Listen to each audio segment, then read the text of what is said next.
So, in moving along with the NBA season, LeBron decided to take his talents somewhere else. That's L.A. Bron. Get it right. L.A. Bron is on the Lakers, rightfully so, where he needs to be. Just to be irrelevant. And this is, no, not to be irrelevant, for redemption. That's why I wore this what? shirt. Let him Redemption. Let him go. Redemption He wants to eat up from the veto. Why? Because they owe. They owe everybody. We were supposed to get Chris Paul long time ago. Kobe was supposed to go out with at least 7 to 8 rings, and that's how it's supposed to go. He's still a GOAT, though. But now we got LeBron, L.A. Bron, that is, the best in the game. One more piece this offseason, and then it's over. Y'all got 6 months to get your thing together. Good luck.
Carl Coulange for the Sports Hit List by the fans and for the fans. Thank you for joining us live here on our platform. Thank you for everyone who's tuning in and supporting the Sports Hit List brand. I truly appreciate all the support we've been receiving and everyone who floods the comments during our live shows. Smoke and Mirrors, the regular Wednesday show, the B show, subscribing to our YouTube channel, and even going on our TikTok and our Instagram. I truly do appreciate all the support, all the love and support for what we're trying to provide for everyone here. Before I signed on today, we had some breaking news that Ime Udoka will take on the Boston Celtics head coaching job. So I will put on my fandom hat for a second to address that. I think it's a great hire. I've been a big fan of his as an assistant. He was a longtime assistant for 7 years under Greg Popovich. 2014 NBA champion. Then he went along to the Philadelphia 76ers for a year. And then he's been coaching with the Nets, the last assistant coach with the Nets. So I personally think it's a great hire. I think he's one of those players coaches. I think he'll do a tremendous job. He'll do a great job. And I'm really looking forward. And so far, 2 moves under Brad Stevens. I give Brad as president of basketball operations, me as the Celtic Nation, president of the Celtic Nation in the Hitler streets. I give Brad Stevens 4 years. I always try to give people the opportunity to prove what they can do. So I think 4 years is a reasonable amount of time. So far, he's traded away Kemba Walker. He got us some size, what we've been lacking, and we have a new head coach. So heading into the draft, also heading into free agency, I'm intrigued to see what else Brad has up his sleeve in this new role. Some people may not believe, in giving an opportunity, but I'm all about in the interest of fairness and giving people opportunity. So I'm definitely intrigued to see what he does with that. So kudos to the Celtic team and cheers to the new future. That being said, a lot of things were said about me on the Smoke and Mirrors show, which is also on the Sports Hit List brand, which you can find on Mondays and Fridays at 1 o'clock. And some of those members include leader of the Foolishness group in Greg Polius. And Greg had a lot to say about me and my narrative when it comes to what ifs. Now, I can do what Greg wants me to do, which is he wants me to clap back and yell and scream at the screen and throw my arms up and flailing and yell and see Carl get upset and see the vein popping out of my head, because clearly that's what people love to see and see me get mad. But I'm not going to take that approach with Greg. I'm not going to give into what he wants, because that's what he would like. He would like for me to do that, right? He would like for me to sit here and yell and scream and say, "Oh, that's not true," and try. And he tried to cancel my narrative of what if. Here's what I have to say to that is, I won. When somebody else goes on their own show and spends 20 minutes opening their show talking about your quote unquote narrative and the foolishness behind the narrative and to cancel the narrative and to burn my shirt, I already won. So there's nothing else for me to say. Is that the fact that you have a problem with my narrative, the fact that you have a problem when people are following my narrative and you see people in the Sports Hit List streets quoting me and asking for me to use the pick when they're making their arguments, that bothers you. It doesn't bother me. I'm happy because I know I've infiltrated my narrative and it actually does work. Just think about it for a second. You may not agree with my narrative. You may disagree with it. That's fine. Not everyone's going to agree with everything that I have to say, but I do know that it works. So now what you're trying to do is you're trying to gather up a team of troops that are going to disagree with my narrative to try to cancel it. That doesn't work with your CEO. That doesn't work with the head of the table, my guy. Just keep that in mind. I lay down the law. I make a narrative. People are either going to agree or they disagree, and people agree with it. So at the end of the day, it doesn't matter what Greg Polius has to say. It doesn't matter how many people he has on his team. It doesn't that doesn't matter, because it's been since I made that shirt, which was about a year ago, right before COVID hit, over a year and a half ago, it's all over. All you have to do is just, and Greg is very good at this. All you have to do is just type in the search engine, "what if," and the shirt pops up. So you can't cancel something that's already enshrined in the hit list streets. You can't do that. No matter how much you may try to erase it, there's no erasing the what if, because it's true. There are no ifs in sports. They're just facts. And I can sit here and go on a completely long tangent about how I disagree with everything that you just said. I can sit here and mention how after KD dropped 49 points, people in the hit list streets, and you could probably be one of them, who believed that they were going to win the series. But as soon as they lose the series, oh, what if they had Kyrie Irving, right? We see what we did there? So I can sit here and go on an entire tangent about it, but I'm not going to do that because that's what you want. Again, this is already enshrined in the hit list streets. The what if narrative is enshrined. It's in stone. You could even get a tattoo of it if you want to, because people know. Anytime somebody makes an argument and they start throwing around the what if, I get a tag. Carl, where's the picture? So I already won. That brings joy to my heart to know that someone's going to tag me and say, "Carl, bring up the picture," because they know what that means. And they know that narrative is so true that they're going to recall the Carl Coulonge picture. And that bothers you. That's the problem about it. It consistently bothers you. And I love that. I love that it bothers you over and over and over and over again. And Zach is in the comments saying, "But the what if breathes through my own show." That's fine, because I made an exception for you. I made an exception because I'm a businessman. I don't necessarily agree with it, but I made an exception for you. When it comes to Greg Polius, he wants to try to cancel that narrative. You can't cancel narratives that I already have installed into my own brand. You can try all you want to. It just won't happen. So that being said, today's show, Greg Polius will be on here. We're going to talk a little bit of baseball. We're not going to talk about the what if. We're going to talk about baseball for Greg, because I know that's what he's good at, and we're going to do that. We also have Andrew Vanich joining us. We have our regular 425 hour with Coach and Pastor. We're going to break down some NBA. And at 5 o'clock, we have Hawks fan Jonathan Friedman is going to come back and join us. And also Tim Haggerty, who's coming live from Milwaukee to kind of give us a feel about what's going on and how the feel is for this series in Milwaukee as the Bucks for game one. So let me bring in Andrew Vanich right now as we await for Greg Polius to come in as we discuss a little bit of baseball and what's going on here. Mr. Andrew Vanich, how you doing, sir? I'm doing good. Yeah, so you see what's going on. I don't know if you're reading the comments on the live about they're trying to cancel the whole what if narrative. And I don't know why they're trying to do that. Like, this has been infiltrated in the hit list streets, and I'm going to run with this the entire show. They can't cancel my narrative. There's absolutely no way I will allow that on my platform to cancel anything, because it's too late. He can try, but it won't happen, right? No, this is your dimension. This is your this is my safe zone. Yeah. Absolutely. Yeah. Here he comes. Mr. Greg Polius is coming in here, and I could spend the entire show trying to discuss that, but I'm not going to do that because we have other things to discuss here. Greg, can you hear me, sir? Yes, I can. I don't know if you saw my opening monologue, but you can go back and watch it, because I definitely addressed you. And I don't want to spend too much time discussing what I addressed, because we have some other business to attend to. But you could use the Smoke and Mirrors podcast to address what I had to say. That's all I'm going to say with that. No, I will definitely go back and check that out. Please do. I got to see this too. But the reason why you guys are here is, sports narratives change. And I'm going to be totally honest with the crowd. We had hockey booked because we were going to talk about the Islanders. For those of you who are in the comments talking about the Islanders losing by a score of 8-0, I believe, the last game, and they wanted to try to clap at me for it. Hockey was booked.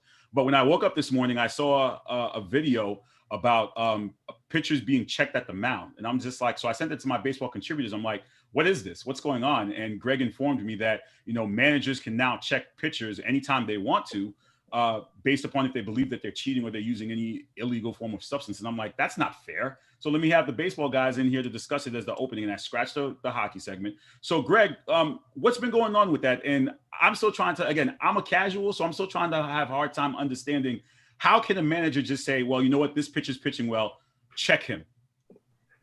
So this starts at the top with Rob Manfred. All right. Josh Donaldson came out and said, specifically guys like Garrett Cole, they're using spider tack to increase the spin rate on their pitches. The problem with that is that Manfred then ran with this, and like I said on Smoky Mirrors, instead of being proactive, MLB is very reactionary. They don't look at things on a full scale. So they assuming it's all on the pitchers, and the truth be told, pitchers don't use it for competitive advantage. They use it for grip the same way.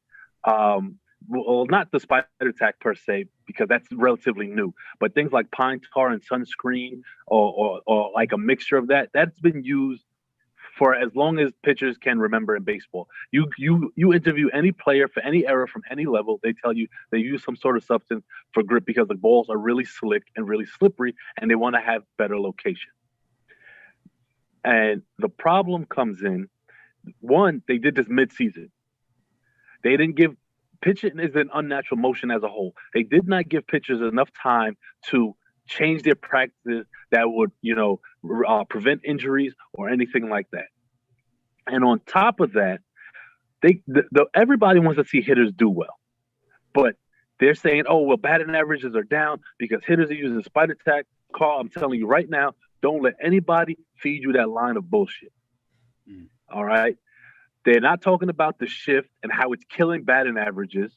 Jason Hayward, guys like that, guys like Dom Smith are getting killed by the shift because even just last night, Max Muncy, Manny Machado, who was a third baseman, was playing short right field and threw out Max Muncy on what would be called a 5-3 putout because he's a third baseman, but he threw it out from the other side of the field because of the shift.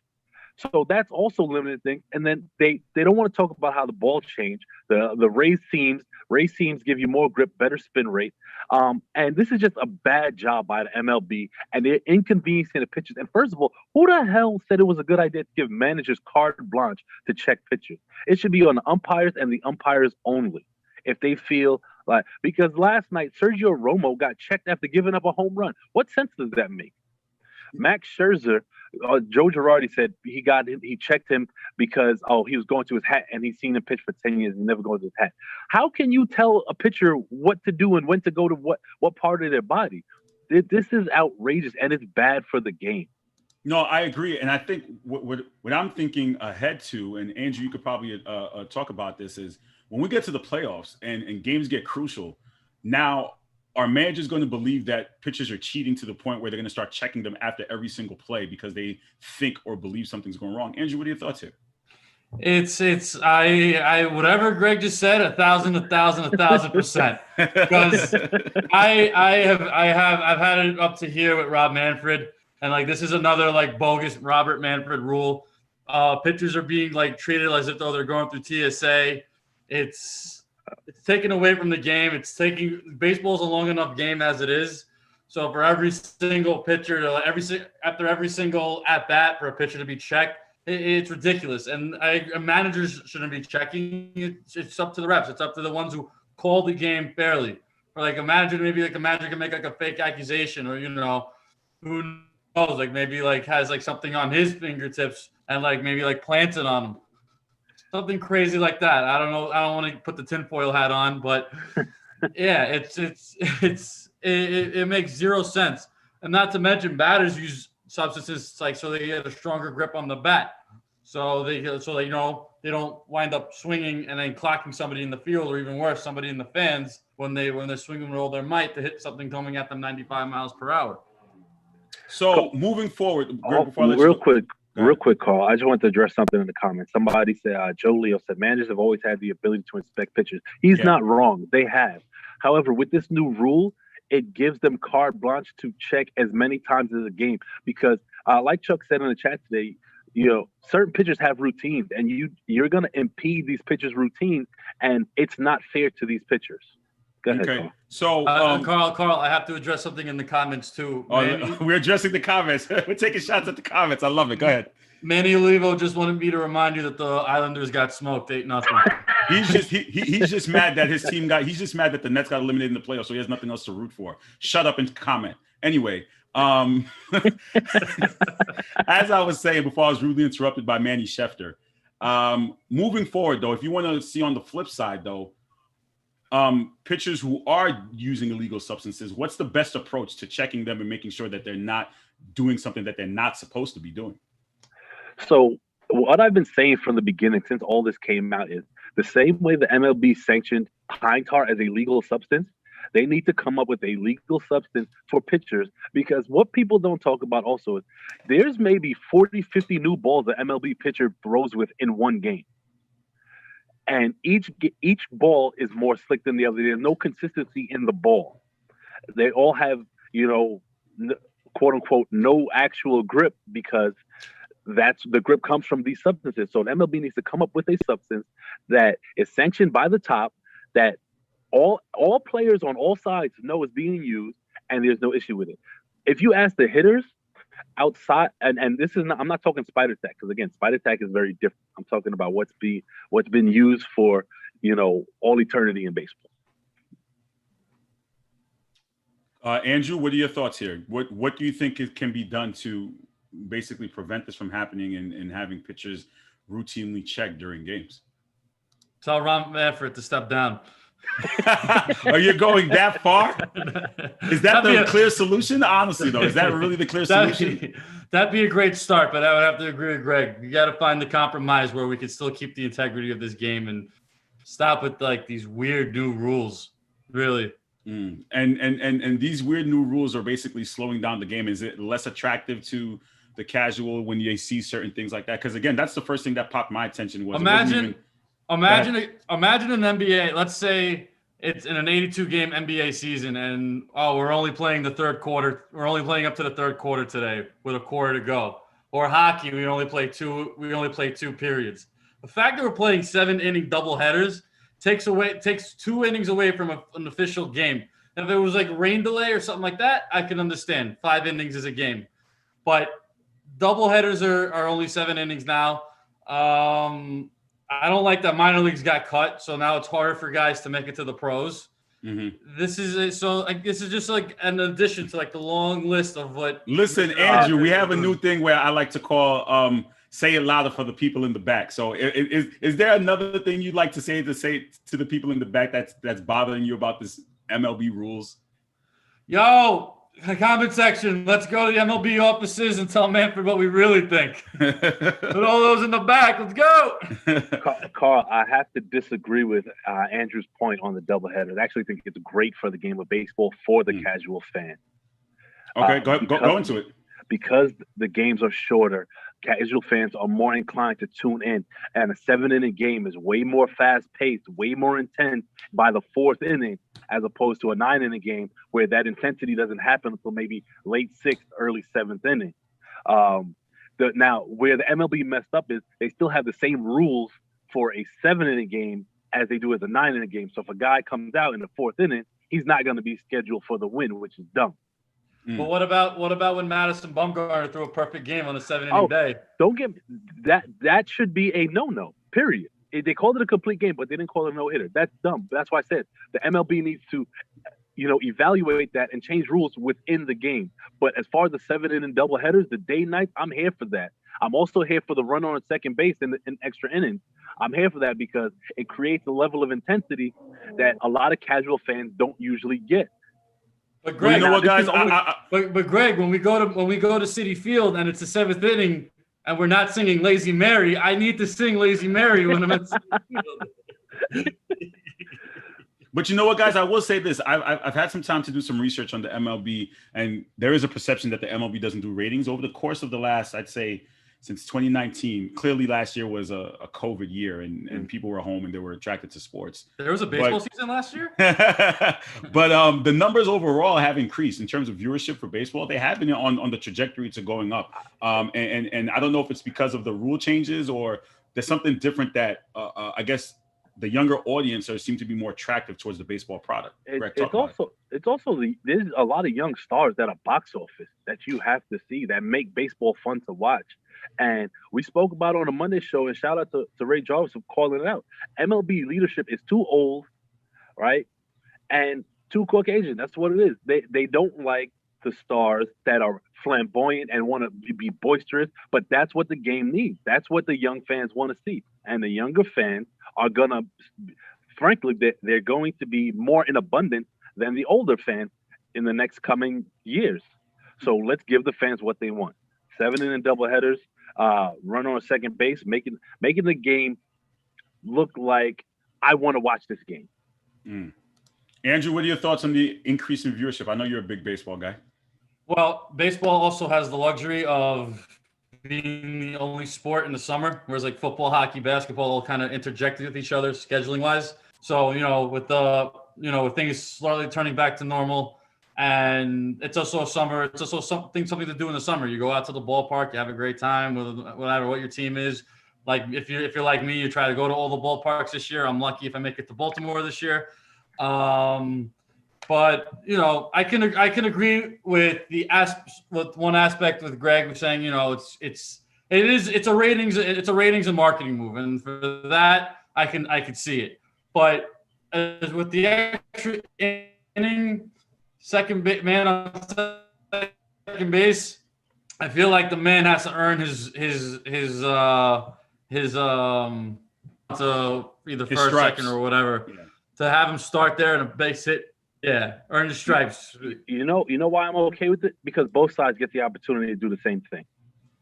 If it was only the away team, then I have an issue with it. But the fact that the home team has a chance to execute the same way the away team did, I have no qualms with it. Greg, hold on one second. Greg, we're Met fans. We've seen bullpens and what they do. Real quick, Manny Schechter, shout out to him. He's always on the tie game between Portugal and France. Ronaldo with his second goal. That's the update there. So I want to give people a quick update on the soccer because that Euro Championship is going on. ESPN is ruining my regular programming because it's all over ESPN 1, ESPN 2. I can't watch NBA Jump this week. I love to watch Rachel Nichols and get my NBA updates. I can't even because there's soccer on. So respect to soccer for taking over my regularly scheduled programming. And if Greece was in it, you wouldn't have a panel guest.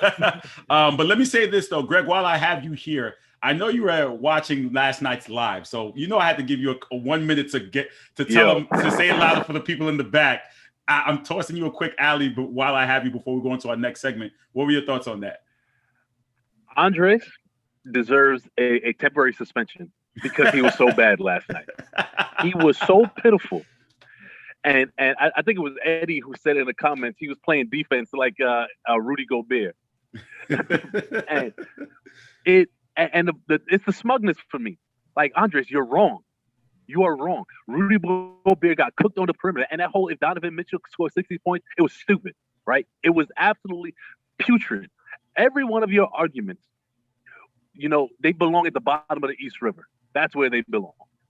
And then for you to bring up Ben Simmons out of the blue, stop pocket watching, bruh. Like, we know you were losing, but you sold yourself right there. And then to say, I'm right. Nah, bro. Nah. Give it up. You are wrong. And call out. You don't admit when you're wrong. And then you say, I said the Heat were going to win. But nah. The problem is when you're wrong, you become Casper in these hitless streets. How many statuses tagged you in Rudy Gobert and his disappearing acts in game 6 and 7 after he wouldn't hedge on the pick and roll or he got cooked by Reggie Jackson? Reggie Jackson, bro. Reggie Jackson. Like, this is who we talking about. Reggie Jackson and Terrence Mann. But you were nowhere to be found. But you want to talk about Donovan Mitchell and if he would drop 60 points. This is some of the most ludicrous shit I've ever heard on a live in my entire life, in the entire Sports Hitless existence. He deserves suspension from speaking. Wow. So someone's calling for a suspension. Andrew, did you get a chance to watch the live last night? Did you watch the replay at all? I got my first vaccination yesterday, so I faded out really quick. But Greg, I hope you're feeling better though, bro. I feel great. Greg, I speak Philadelphian. You can't say the words Ben Simmons anymore. Like it's like saying Lord Voldemort and Harry Potter. You know how bad you have to be in Philly sports to like for like the Sixers to like you can't mention that name. Like Eagles, it's automatic, but for the Sixers, it's like wow, like do not. But the thing is, he mentioned his name out of the blue. They were talking about the ending of the Suns Clippers game, and he was like, "I got to get one thing off." In the middle of him getting roasted by Carl and Ziggy because he was wrong on Paul George and making excuses for Paul George being fatigued. I don't want to hear that. Listen, he makes it so hard. Like in my position as a host, I try my best to be as objective as possible, but it makes it so hard. It's so difficult to try to engineer and have a conversation when I'm trying to have it. And I have to steer against him. And I'm not trying to, gang up on him, because I'm here to listen to everyone's opinion and try to, give everyone the opportunity. But it's kind of hard when Carl, as a host, it's okay to say, "Nah, your opinion's trash." It's okay. It's okay, bro. Get that out of here. We're not doing this today. Just take that somewhere else. Make that a T-shirt. Before I let you guys go, Greg, I know on Friday you're going to talk about it more, but real quickly with Eastern Conference Finals beginning tonight, give me a quick preview. Who do you think's winning the series? I got Bucks in 6. I just think the experience factor is gonna hold here. Okay, Andrew. That's a good one to cover. I'm gonna go Bucks in 6. I can't go against my cousin Yanni, man. All right, and how about in the Western Conference? Suns in 4. Well, that's it. You heard it here first. Guys, I'll talk to you soon. Thank you for joining us. And Greg, check out my intro. You're going to love it. It's from the bottom of my heart. You know that. I'm sure it is. I'm sure it always is. Right? We'll talk soon. Thank you. You're watching the Sports Hit List by the fans. And for the fans, I'm going to bring in Mr. Mike Miller right now. Finals preview. Thank you, Andrew. Carl, before I go, Stanley Cup and NBA Finals preview on the Andrew Vanich Show coming soon. Thank you. All right. Make sure you guys check out the Andrew Vanich Show. Let's see who we got here. Mr. Mike Miller, can you hear me, sir? Yo, what's up, brother? You outside enjoying the weather? How many degrees outside? Let me tell you. Hold on. 95 degrees. Wow. Enjoy it. So, Coach, how you doing, sir? I love the background. Very, very, very well played. But Mike, the Hit List Streets are asking for you to do something, and I don't know if you're going to do it or not. Now, they're calling for your apology about what you said about Ty Lue, and you said that Ty Lue was what has Ty Lue done as a coach? So they want you. Are you willing to give Ty Lue his flowers because he was able to come down 0-2 in 2 series, and now they're in the Western Conference Finals? We haven't spoken about him yet. Are you willing to give Ty Lue his flowers and apologize to the man? 1000%. I put that on my Instagram after, I think it was after game 5 of Utah series. I was like, Ty Lue, bro, I'm tricking up. Let's see what's up. I think you're coming in and out, Mike. That's that Pacers Wi-Fi. Coach, just talk about it while he gets his Wi-Fi together. But about Ty Lue and just last night's game, it seems to be a lot of Paul George is getting a lot of flack for missing those free throws. I don't know if you saw the live from last night, but Andres was basically saying, the Clippers are tired. They're playing a lot more games. Paul George still got them in the game. It shouldn't come down to him missing the free throws. Even Ty. No, I ain't hearing that. I'm not putting it on Ty. Not after what I saw Kevin Durant do last week. I'm not. I mean, even though he shot the air ball to win the game, which was another tough shot. When I seen all those minutes that he was logging in, and he could hit the game to send it into overtime, you can make 1 out of 2 free throws. That's just the nerves hit you, and you miss free throws. People miss free throws. I've seen Michael Jordan miss clutch free throws before. I've seen some of the best players in the world miss free throws. So the moment hit him, he was nervous. He wasn't tired. Those weren't tired shots because he was making shots in the 4th quarter. Tough shots in the 4th quarter. The nerves hit him. He didn't want to go down 0-2. All that weight fell upon him. And you know what it kind of reminded me of? It reminded me of when Kawhi Leonard missed those free throws in Miami. That's what it reminded me of. Remember when he hit those? It wasn't tiredness. It was the moment. Game 6. It was the moment that got to Paul George last night. He'll be back. He'll be better next game. And I think if you put him in a situation, the next game, 2 free throws, he makes at least 1. You won't miss him again. Okay, so Mike, you were in the midst of your apology about Ty Lue. No, Now let's start this again. So are you willing to give Ty Lue an apology? Because you said, what has he done when they were down 0-2 against Dallas? Talk about it. Yo, absolutely, man. And what I was saying was I put it on my Instagram, I think at the game 5 of Utah. Yo, like Ty Lue, salute to him. My apologies. He will get his flowers. He is a tremendous coach. Like because Mac knows this, you know this, Carl. Playoffs is about adjustments. That's what it's about. Everybody's got good players at this point. So it's about who makes those right moves. And Ty Lue has been making adjustment after adjustment. Even in game 2, we saw a huge adjustment from game 1 against Phoenix. We saw a huge adjustment. He decided to start Patrick Beverly. They started playing more aggressive. They started doubling Devin Booker. It didn't work, but nevertheless, Ty Lue has shown a willingness to not only stretch his bench, but make adjustments. So kudos to him. Well, man. Mike, so, yeah. the double on Booker helped. The double on Booker helped. Booker struggled. No. I think it helped. But it also, but coach, it it's also stop Devin Booker, but it opened up Cameron Payne. Right, so, but it also changing in the beginning. The starting lineup changing too, also as well, putting in Patrick Beverly and yeah, it helped. It worked. It worked on Devin Booker, but I just think now what you did was you left Cameron Payne to get all these one-on-one matchups, and I think that now there's another adjustment that he may need to make. Now he may say, well, listen, Cameron Payne's not going to get 27 again. That's what you're going to deal with. Doubling Devin Booker. Mac, I think you as a coach, you would probably say, well, Cameron Payne, get 27 again. Because I'm not letting Devin Booker get 40. Well, you know what, guys, for the last few weeks, I've been booking you guys together at the same time. And it's been working really well. And I think it's going to work well in my favor here because I believe last week, you both had Utah in the finals, and you told me I was crazy to put the Phoenix, and Utah got. Now we didn't say crazy. But you always try to lie. Listen, I'm not lying. You said Utah. You said you did put Utah. You said how can I? But hold on, wait, time out. You guys did say, but again, for Mermaid search me correct. You guys did tell me. You said how can I best? How can I bet against the best team in the Western Conference? You did say that. Am I? And we're gonna be wrong. Hold on, I'm gonna own up to that. You're gonna be wrong. First of all, when they lost Kawhi Leonard, I thought that was it right there. I'm not gonna lie. I thought it was over without Kawhi Leonard. They played as a team. They stepped up. I'm not gonna blame anything on injuries, even though some people might have been injured. I'm not blamed on the injuries. I said the better team. The team came together and won. But what we're not gonna do is you're not gonna slide that game, but not talk. Why didn't you talk about Philly and the Hawks first? Why don't you talk about that series? I'm going down my line. No, I know, Mr. Prediction. I know. I'm going down my line of questioning. I'm gonna get there. We have some time. Yeah, but don't try and blow us on the spot. Don't try to do that. Don't try to do that, yo. And we didn't say it like that. We wasn't just like, oh, it's crazy to play against Utah. We were saying we was talking about in the context. You don't want to tell context. The context was we were talking about the disrespect of Donovan Mitchell. That's what we was talking about. We didn't say it was disrespect. You guys know me too long. Listen, you guys have known me too long and too well for me to pull one on you. You guys have known me too long and too well. But honestly, but real talk though, going back to the Clippers, now down 0-2. They've been in this situation before. Can Ty Lue pull this? I've had other contributors. I just spoke to Greg. He said it's over in 4. I spoke to Andrew Vanish. He said it's over in 4.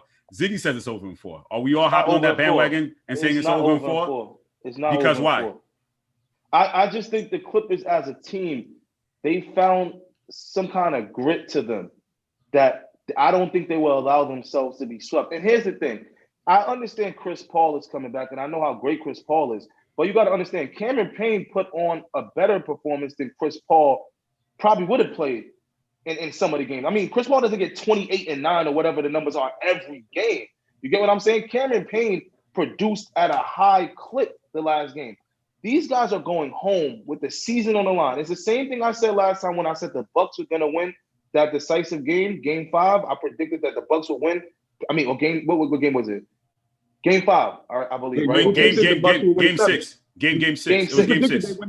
Yeah. It was after Kevin Durant had his 49-point game, so it was Game 6. And I think I predicted even when the Clippers lost the series, I predicted the Clippers would have won Game 3 also. I didn't have them win the series against Utah, but I predicted they would win Game 3. I got the Clippers winning Game 3 with Chris Paul returning. I have the Clippers stepping up. So he is returning for Game 3. Is that a definite? I believe I've heard he's coming back for Game 3. All right. I heard We've already hear from Wom. Wom says it. So, Mike, are the Suns going to sweep? No, Mike. brother, it feels like a sweep, and I'm gonna put it to you like this.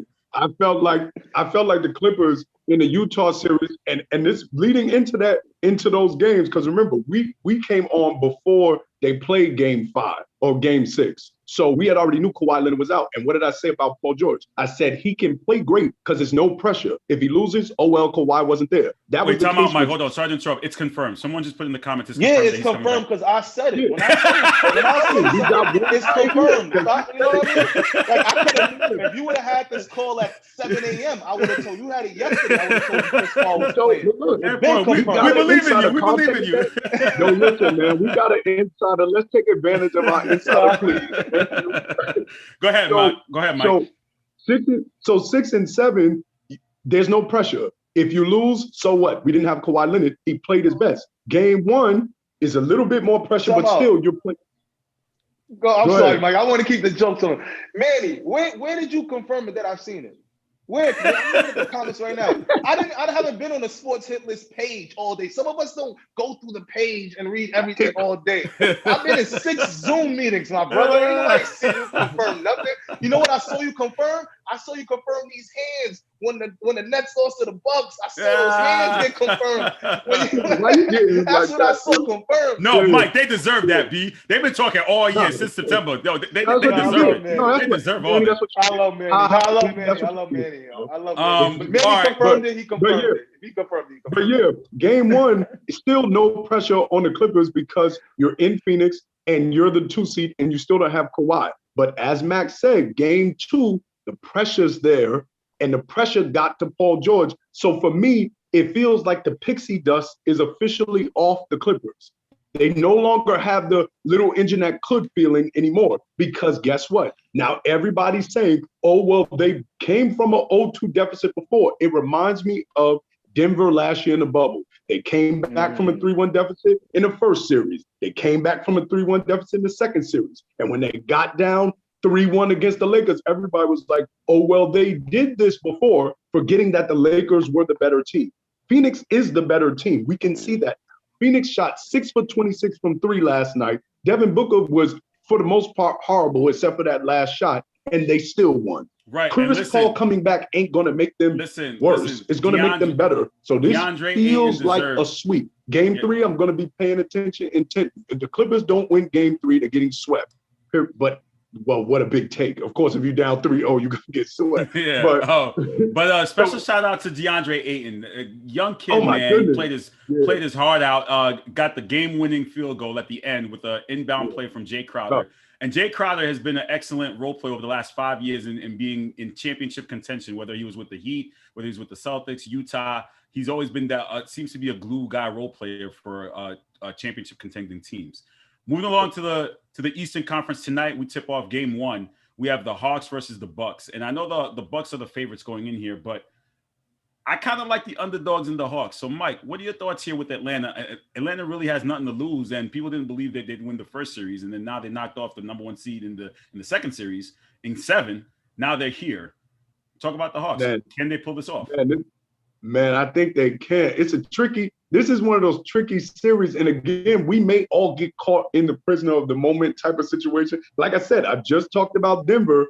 Denver last year won all those miraculous series. And so everybody was like, well, they got a chance against the Lakers. And then they got demolished by the Lakers in 5. So that could happen with the Hawks, but we got to trust their abilities. And one thing I'm looking at intently is Trae Young. I think going against Ben Simmons and Thibault, when Doc Rivers after Game 2 made that decision to put them on him, I think that prepared him for the defense that PJ and Jrue Holiday are going to give him. Thibault and Ben Simmons are a lot taller than those two, but PJ is, of course, more physical than both. So I think that prepared Trae, and especially playing Max Knicks, they're super physical too. So I think Trae is prepared for this type of physical Bucks defense that he's going to see. The key, and the other key is going to be, how did they go small? Because the Bucks can always play Giannis at the 5. And so is it going to be John Collins that shifts to the 5? Like, how are they going to play a smaller lineup? Because Brook Lopez, I think that I think the Hawks can pull him out to some degree. Of course, he's going to do lives with Clint Capella. But it's an interesting series. It's kind of like a toss-up because it's so weird. We didn't expect to be Hawks and Bucks. So I did. I'm leaning toward. You thought that? Yeah. You expect Philly to lose? After the Hawks beat the Knicks, and people, most of my close friends will tell you, as much as a Knicks fan as I am, when I study the game, I make my own picks on who I really think could win basketball-wise. And I thought I had, in all my heart, I wanted the Knicks to win, but I knew it was a horrible matchup because of the way Trae Young played. I had the Hawks beating the Sixers because here's why. I said Trae Young is going to be the best player in this series. Ben Simmons is going to, Embiid is going to be the best player for the Sixers. Ben Simmons, he wasn't showing up. He hasn't been playing well. So I had the Hawks having the best 3 players on the court.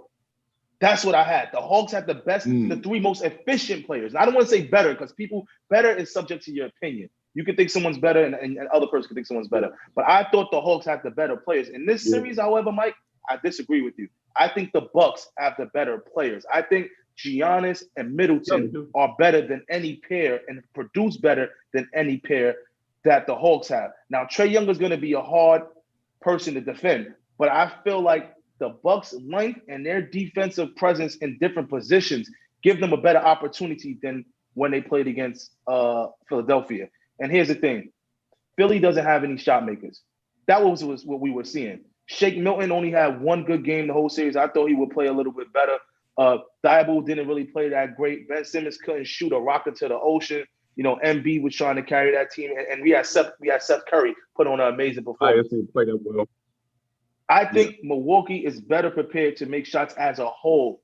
You got even Lopez can hit from the 3. From the corner threes, we got what's defensive specialist? I always forget his name because I hate PJ. Yeah, you got PJ. PJ Tucker, PJ. yeah. PJ Tucker hits corner threes. Chris Middleton has proven that he can make shots. Even the shooter came off the bench. Brent Forbes. Forbes can hit shots. They got some guys who can make shots and they can play defense. So I got the Bucks in this series. I think Cinderella midnight strikes the clock on Atlanta. Great showing that you put in the playoffs. But I think the Bucks finally reached the promised land in the finals. Okay. One of the other arguments last night, and again, I don't know if you guys have a chance, I'll send you the link, but Andres was discussing how with the Clippers, he doesn't think it's fair how the NBA scheduling, and that's why they're so tired, is because Friday night they played and they didn't play Monday night. They were supposed to play Monday, but it was supposed to be every other day, but they got Friday was game 1, and I believe last night was game 2. Why didn't they play on Monday as opposed to the Hawks, who've had days off? That was his whole argument last night, which I thought was a little bit ridiculous. Friday was what? Friday was game 1. Did they have 3 days off? No, Friday wasn't game 1. They played on Sunday, right? They played on Sunday. They didn't play game 1 on Sunday. I don't think the game 1 Clippers did play one. The Clippers played on Friday night, game 6, okay. they won. Sunday. Then they had Saturday, Sunday. There was Monday. one day that we didn't have an NBA game. Yeah, there was one day there was no NBA game. Sunday, and they played hold on Tuesday. I can go back and check it. Yeah, I got to go back and check it. On Sunday, I watched the Clippers play. On Sunday, I watched that game. They didn't play on Monday. There was no NBA game. His argument was that the Clippers schedule, they're getting shafted in the scheduling system, and that they got 2 games. They got a day off. They started on Sunday, and then they played on Tuesday. It's back he's to back. Upset about. This is what he's upset about. He's they upset get 3 that days? there was that he's trying to say there was two games played in the Western Conference before there's 1 game played in the Eastern Conference. Yes. Correct. That's what he's trying to say. But that all happens because one series ended. Not only that, though, we're also looking at 2 different time zones as well. We're looking at a Western Conference and the Eastern Conference time zone. That could play into the factor as well. We can't. It's what Max said earlier. We can't start making excuses about tired when we watched Kevin Durant play 48 minutes, then play 53 minutes. Like, come on, stop, man. We can't do that. He's just ready. Stop it. He's coming off an Achilles and did that. Come on, stop, man. Stop. All right, guys. Before I let you go, we have the draft lottery. Detroit having the first pick. It felt a little weird not seeing my team in it. I ain't gonna lie. I was about to check. I literally was about to check to watch it, and then I said, "What am I watching it for?" Like, the Knicks is finally not in this. I couldn't believe it. Well, you know what? It's what Mike and I have been discussing about the change of the guards. Your normal teams who are usually there, the Suns, the Knicks, the Hawks. Cleveland is still there. Cleveland's always going to be there. You know, like some of these teams that we've grown to see over the years get these draft picks are not there no more. And some of these now newer teams are going into the draft lottery. Is it too early for us to kind of get a glimpse into what's coming out of this draft, Coach? No, I mean, there's some good players. You know, this is a weird draft though. Kade Cunningham is being perceived as the number one pick. You know, to me, you got guys like, you know, Jalen Green, guys who played in the G League, Jonathan Kuminga, who didn't go to college, who opted to play in the G League instead of going to college. Then you got guys, Jalen Suggs, who played at Gonzaga. You know, what kind of player is he? You got some foreign guys who I've been hearing about for the last 3 or 4 years. You know, it's an interesting draft to where I don't think any of the top picks are going to make a difference in changing their franchise for the next 2 years. That's just my opinion. I look at the top 6, 7 positions where those teams are at, and I don't see a Cunningham going to Detroit and in next year, like becoming a playoff team. You know, I just don't see the makeup over there. I see the Houston Rockets. I see Eugene talk about they got the pieces. They're not going to become a playoff team through this draft if they keep their drafted players and make no other big moves. Now, if you make some other big trades and you get some veterans, maybe something that can happen. But if you keep your roster the same and just add these lottery picks, the top 6 teams who have the top 6 picks, I don't see them making the playoffs with just these picks. You get what I'm saying? What is the Warriors going to do with 7 and 14?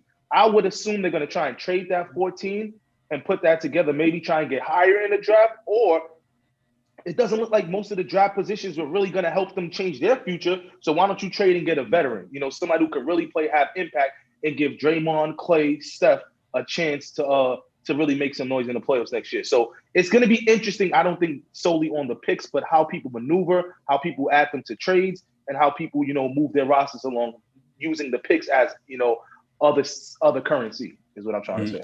So, Mike, I don't know if you heard breaking news before we hit the air that the Celtics are now hiring Ime Udoka as their head coach. So, second move here for Brad Stevens. He traded away Kemba Walker, got some size.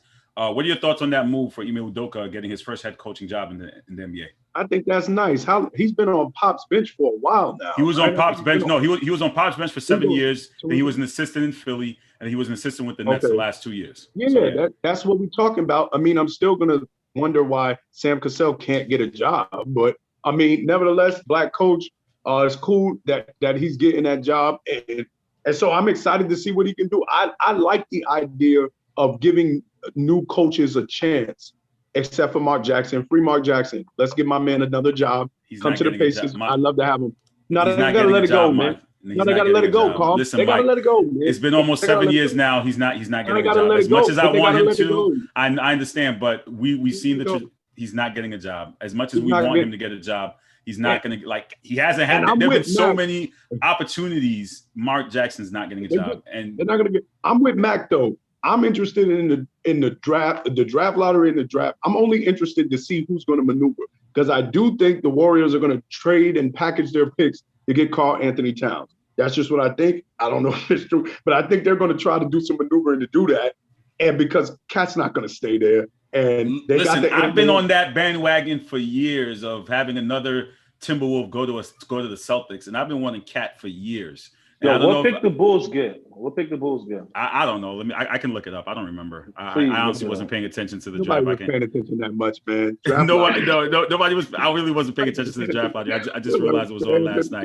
All right, so let me give it down the order. We had Detroit number 1, Houston number 2, Cleveland number 3, Toronto 4, Orlando 5, OKC 6, Golden State 7, Orlando 8, Sacramento 9, New Orleans 10, Charlotte 11, San Antonio 12, Indiana 13, and Golden State 14. I don't think the Bulls had one. Maybe this is your building year. This is just your year. That's crazy. The Bulls, they didn't even get into the playoffs. No. I think that pick might have been belonged to somebody else. Oh, he knew what he was doing. Were you setting somebody up for that, Mike? Coach, were you setting somebody up? Hi, I'm not saying nobody. No, I'm saying Coach was setting somebody up for that. Coach was saying somebody. I'm just asking questions. I'm trying to figure out what the teams are doing. Listen, man. I know the You got no offseason, you know what? man. With the offseason coming soon, there are a lot of storylines heading into this offseason. There's that, Zion Williamson not happy in his family narrative. You have the Karl Anthony Towns possibly moving. There's a lot. And we know that one of the hottest times is the NBA free agency. Kawhi's 2-year deal, he could opt out. So there's a lot going into this free agency that could shift teams. I'm gonna tell you a crazier one. Oh, Worm's dropping the bomb. Here we go. No, this may have been out there, and this is tough for me to say, but I think the Nets realized that with a healthy James Harden and a healthy Durant, should they discuss maybe not needing a big three, getting two good pieces to come to that team, or keeping the big three as that's going to be, you know what? Now, and this is Womack being as objective as possible. Wait, disclaimer, this is Coach being as objective as possible for the sensitive fans in the comments who want to get their panties in a bunch. So just listen. Go ahead, Coach. This is more than basketball, but this is when you get front office and you get personal relationships. It's going to be a tough conversation with KD on how they operate, on where they move, because as KD says, KD is the general manager of the Nets. Just like how LeBron ran the Cleveland Cavaliers, KD is going to make what happens. You see where Richard Kleiman's seats are and KD's mother in that arena. They were courtside for a reason. KD is pulling the shots. Now, if what I think is going to happen, I think KD is not going to want to make a move. I think he's going to want to keep the big three together. I think they're going to put some rumors out there and people are going to hear the rumblings. But front office has inquired to check the temperature, and see if this was a no deal, if this was a deal breaker or not. We got to follow it. It'll be interesting to me. It will change a lot of different things. Relationships will change. I'm interested to see how this plays out. That's deep. That's really deep, because Kyrie was the main front reason why I guess Kevin Durant landed. I never said, for the record, Kyrie Irving. Listen, I'm gonna say it. Who else is missing? If you said Kevin Durant, James Harden, who else is missing? You did say a big three, and you said a big three. You did say a big three. And Mac. he named two of the three. There's one he didn't name. So it's pretty obvious, Mac. I'm just saying it could have been somebody else. I just DeAndre Jordan. That's what we're doing right now. That's what we're talking about. Spencer Dinwiddie. Spencer Dinwiddie. That's what we're talking about. But Mike, real quick, going into this offseason, like I said, there's a lot here. There's a lot. You have, a Klay Thompson coming back off an injury. You have a older LeBron in the Western Conference. You have these young teams in the West who now have built their confidence in playing in the playoffs. There's a lot going into this NBA offseason, looking ahead to 2021, 2022. Talk about it a little bit.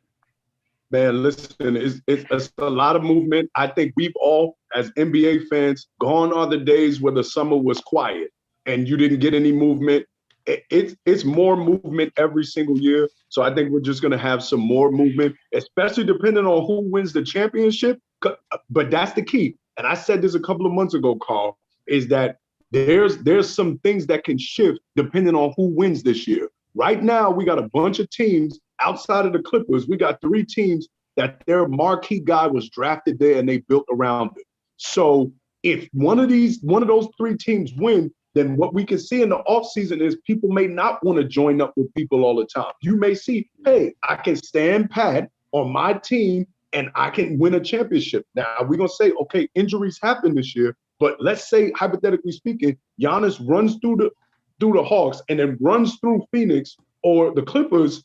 What are we talking? The conversation is different in the summertime, and a lot of people are not saying, oh, I'm trading this one, I'm trading that one. What would have happened if the Nets one was everybody was going to gear up to get a super team. Now, I think teams are going to be paying attention, making small moves in the offseason. Let me get a Tobias Harris here. Well, he's under contract. But let me get a little piece here, a little piece there. Let me fill my roster out, especially seeing all these injuries. The Bucks are the most healthiest team right now. No surprise that they won a game. Max said he thought they would win just because of they're the healthy team. The other one isn't. So I think offseason is good, depending on who wins, offseason is going to shift a lot of things. And one play I just remembered, and we could definitely address moving forward and see where he lands up is Ben Simmons. I think his course in Philly is kind of it's up at this point, and people were and people were looking at Philly. They had the opportunity, Kings, right? And Philly had the opportunity to trade for James Harden for Ben Simmons, and they passed up and they kept Ben Simmons. So these are all decisions that basically impact your future. Gentlemen, as always, it's been a pleasure. I'll see you guys next week for the 425 block, and we'll talk about and we'll see where we're at. You guys have a healthy week and stay cool. You're watching the Sports Hit List by the fans for the fans. This is Carl Coulange here. As we move into our final segment, I have Tim Haggerty, who is joining us from Milwaukee, who's going to join us, and we have Hawks fan and diehard Mr. Jonathan Friedman also joining us as well. Gentlemen, thank you for joining me here on the final half hour of the Sports Hit List by the fans and for the fans.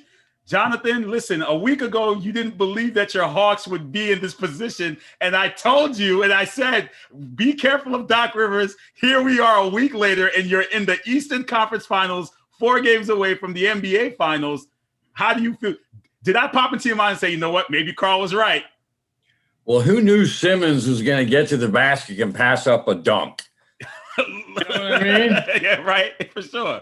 And if you remember, I talked about Simmons in a way of, the series still was at game 5 or game 6 before those 2 games. So, listen, that guy struggled. But listen, if you think about it and you go through the numbers and stuff, Atlanta had to come back a few times in that series, but they at the end got it done because I think they had more legs than they did and had more weapons than they did down the stretch, regardless of anything else. For sure. And Tim Haggerty, Tim, thank you for joining us on Friday. Jonathan, if you didn't know this, Tim was live from he was live in Milwaukee as they were winning Game 7, and he was able to get us some live in-game footage. So he's going to be our correspondent moving along for the series. So to see what's the lay of the land. So a lot of people were rooting for the Milwaukee Bucks across. For sure. So Tim's currently in Milwaukee right now. Marquette grad.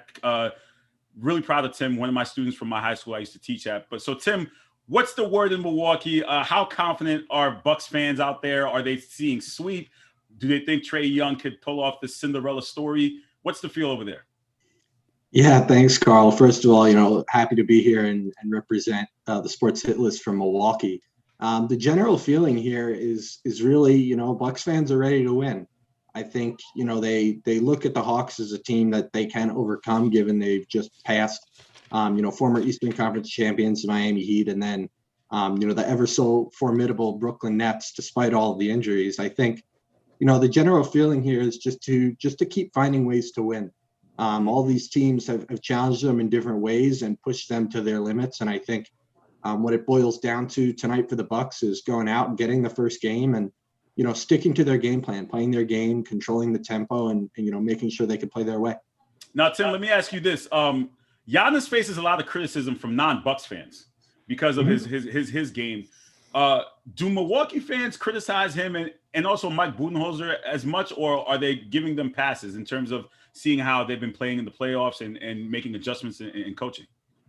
Yeah, I know. I mean, for one, Mike Budenholzer definitely was very close to the chopping block. I mean, there were rumors that if this season ended with a thud, that could be the end of his tenure here. And could you really blame Bucks fans? I mean, you sign Giannis, the team's best it's been in years, and it'd be 3 straight years of blowing leads in games where they had a chance to put the nail in the coffin and couldn't get it done. But that being said, the season has not ended with a thud. I think the only thud in the room was getting past Brooklyn in Game 7, which I think was something a lot of Bucks fans may not have expected, especially when Kevin Durant drilled a dagger deep too, as time expired. As far as Giannis goes, I haven't seen anything that would suggest that there's frustration surrounding him here. The biggest priority here for what felt like 3 years was just getting him back for an additional 5 years. So the fact that they were able to do that and get a superstar who's loyal to Milwaukee, loyal to the Bucks brand, I think was more important than anything. They certainly haven't turned on him yet.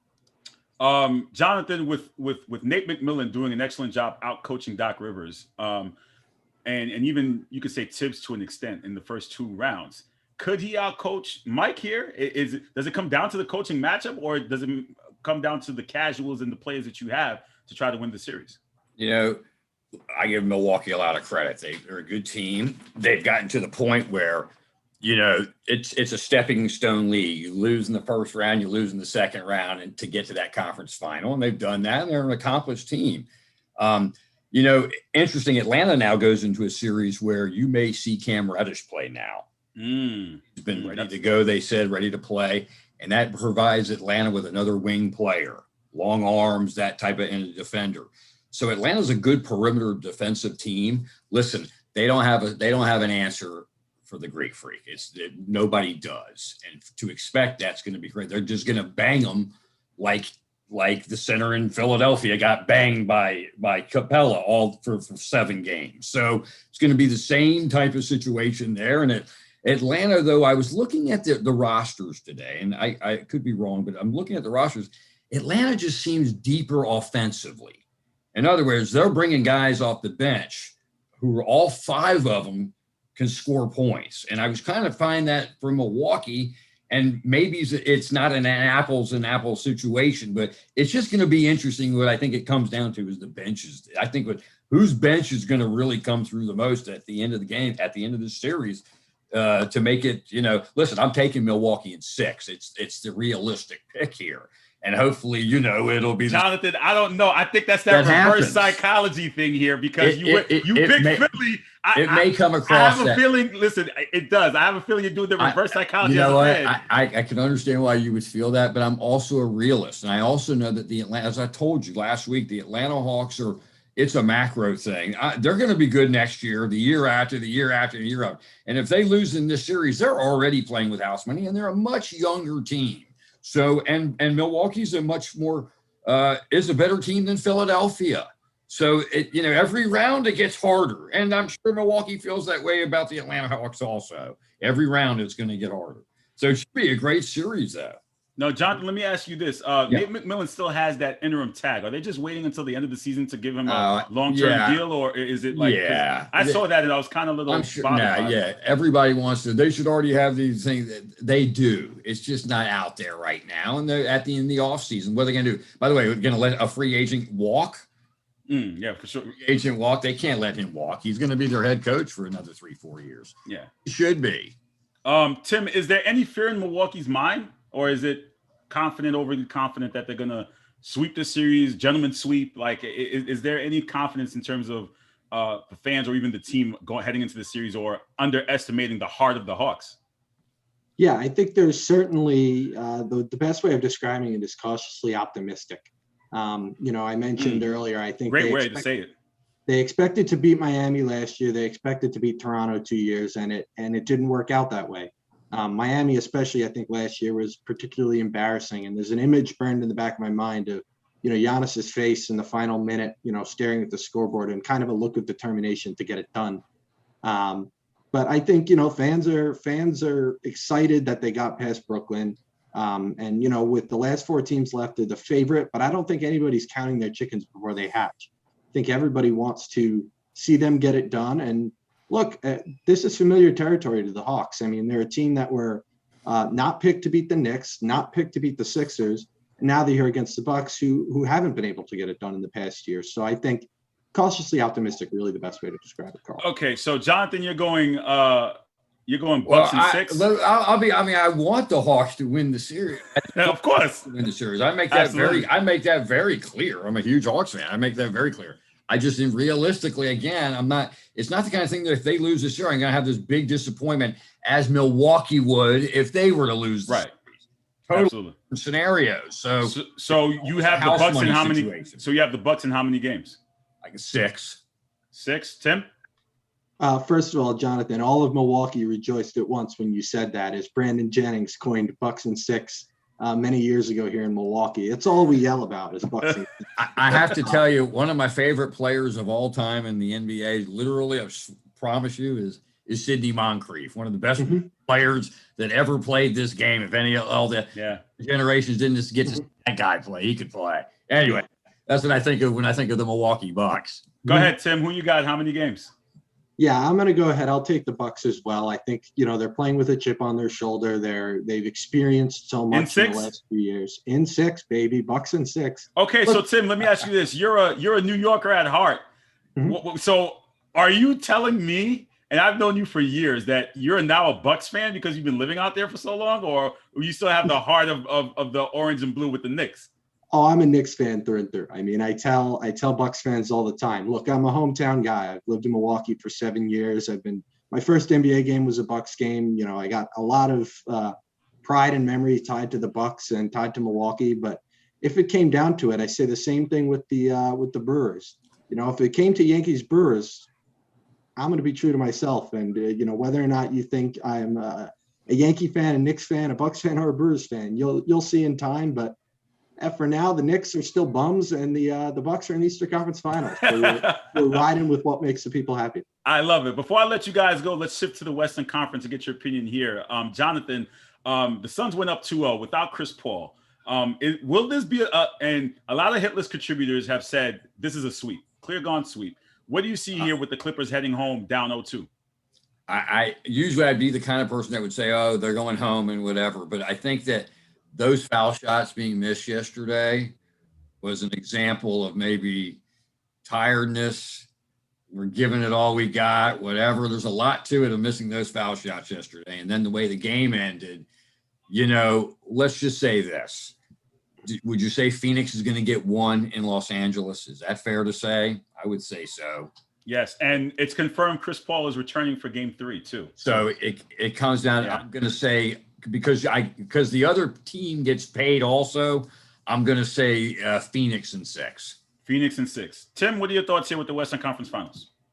Yeah, I'll take Phoenix in 5. I think the big nail in the casket for me is Chris Paul's return. I mean, this team is incredibly dynamic, can score a bunch of different ways with Chris Paul on the floor. Without Chris Paul, they were still getting it done. And to kind of echo what Jonathan said, you know, the Clippers are putting everything on the back of Playoff P, which is a nickname I question every waking moment of every day. Everyone does. But, you know, I think they don't have what it takes to get it done. I think the Kawhi Leonard loss was a kick to the soul of the Clippers. However, you know, I think Paul George has a lot to prove. You know, him and Kawhi Leonard are both on, you know, opt-out contracts. I think Kawhi obviously could leave. I don't think that's what's going to happen. But I think they're playing with a level of motivation to get it done, which is why I think they still won in Los Angeles. But at the end of the day, they're also playing under a tremendous amount of pressure to find a way to win. Having collapsed in Phoenix last night is nothing short of an utter disaster, I think, for their season. So we'll have to see how they rebound. My opinion, Suns in 5. All right. Guys, as the series progresses, I would love to have you guys back on and we really dive into it. So I'm sure love to come back. Yeah. I'd love to come back for a 2-2 Game 5. Yeah, that'd be interesting. Still in there scratching and crawling. We do have live post games, so we do post games after immediately following games. So I try to shuffle contributors back and forth, but I'd love to if I don't get you guys on always available for you. I'll get you guys on the live show. But as I was having this conversation with some of my contributors beforehand, is just as interesting as we have this series now. I'm already looking ahead to the offseason and seeing what's coming. Tim just said it. Kawhi's could opt out of his 2-year deal. Ben Simmons can get traded. LeBron's turning 37. There's so many ways to go in. We have the NBA draft. Karl Anthony Towns is something that a team could package to try and acquire.